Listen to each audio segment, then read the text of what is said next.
Hey, what is going on, guys? My name is Chase Utley, and in this YouTube video, I want to talk about 2 tips that I think are going to really help you in this fat loss journey that you're on right now. Whether you want to lose 20 pounds, 40 pounds, 50 pounds, these principles have helped me lose weight. They've helped my friends lose weight, my clients lose weight, and I'm confident that you will see fat loss results if you implement these into your strategy today. Number 1, when we view dieting, we have to think about it differently.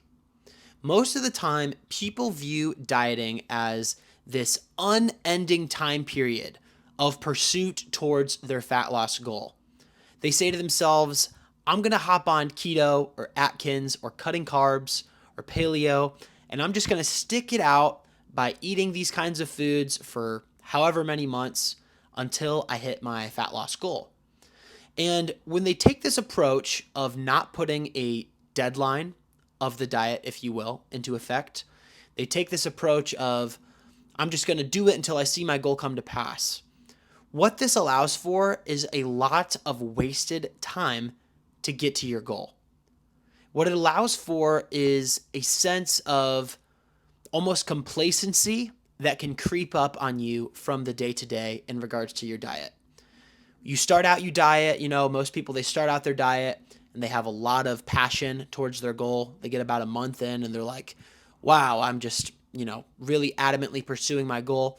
And then as they keep going into 2 months, 3 months, these kind of complacent phases can creep up on you where you now are allowing yourself to have cheat days, or you're allowing yourself to binge eat, or not track your food in the way that you should be doing it if you wanted to see results. When you do this, you're kind of wasting time in regards to how fast you could be seeing your fat loss results if you had more urgency, which is exactly what adding a time frame does. Adding a time frame makes every single day important in your fat loss journey.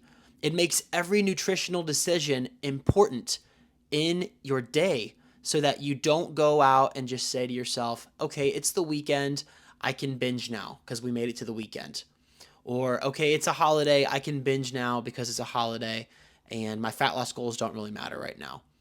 The importance of having a timeline, 3 months, 4 months, 5 months, is you give yourself a specific start date and an end date.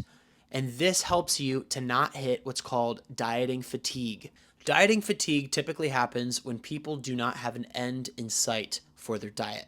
They don't have a timeline established, and because they don't have a timeline established, they aren't able to see the light at the end of the tunnel. All that they're able to see is how much they hate the kinds of foods they're eating, how they hate the small amount of food that they're eating, and they almost can develop this sense of this diet's going to last forever, and if I already hate it and I'm not seeing results, I might as well quit now. I might as well throw in the towel now, which is honestly really sad. So in order to avoid dieting fatigue, I always encourage people to institute a time frame that they can stick to, that they know the beginning date and they know the end date, so that they're able to view their dieting phase as nothing more than a tool to get to where they want to be.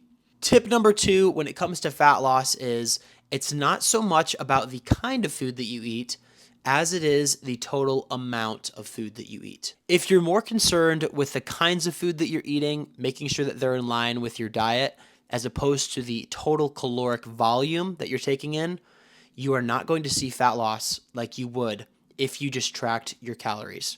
Again, everybody's body operates on what's called a total daily energy expenditure, or put in more simple terms, a calorie maintenance level. You've got to make sure that the amount of food that you're eating hits a certain number of calories that is in a deficit to your body's maintenance level of calories. It's not about the kind of food that you're eating. It's not about sticking to keto and only eating those foods that are within keto.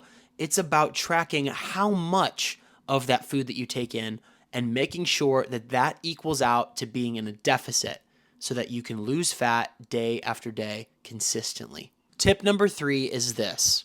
What you do to lose the weight is what you're going to end up having to do to keep the weight off. In other words, if you're crash dieting and doing a ton of cardio and you're hoping that that's going to help you lose the fat, you may very well lose a lot of weight. You may very well see a lot of success. But what happens when you stop crash dieting? What happens when you stop all the cardio? Because most people never take the time to learn how to track their calories, what most people do is they get on a crash diet, they want to lose weight really quick, and they do it for a short amount of time. But because they never learned how to fully track food and track their calories, they end up eating just like they were before the diet, and the weight comes right back on. When you learn how to track your calories, you really learn that there are no foods off limits to you. Pizza is accessible for you. Ice cream, burgers, pasta. You can have all of these things through a calculated approach, knowing how many calories you're taking in, knowing the serving size of those things you're taking in, and still fit it into your fat loss diet where you don't have to eat it and feel like you're cheating. You don't have to feel like you have to have a cheat day or a cheat meal in order to enjoy that kind of food on your fat loss journey. When you're able to stick to a diet you actually enjoy while losing fat, when you're able to actually enjoy it and you're able to say, okay, I know the kind of meals I'm having, I'm able to still eat the kinds of food I want to eat because I learned how to track calories. What this is going to allow you to do is to adjust so much faster to your maintenance phase and keeping the weight off after the diet is over. That is the magic of tracking your calories.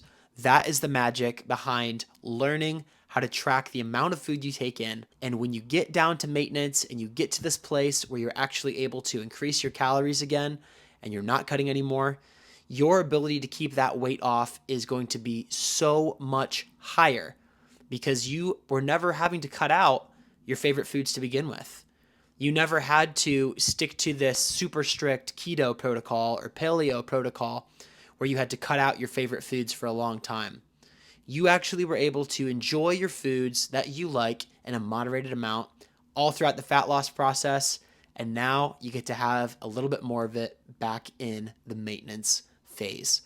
Guys, if this video was helpful for you, I would so appreciate a thumbs up. I hope that you got so much value out of this. I will see you in the next one.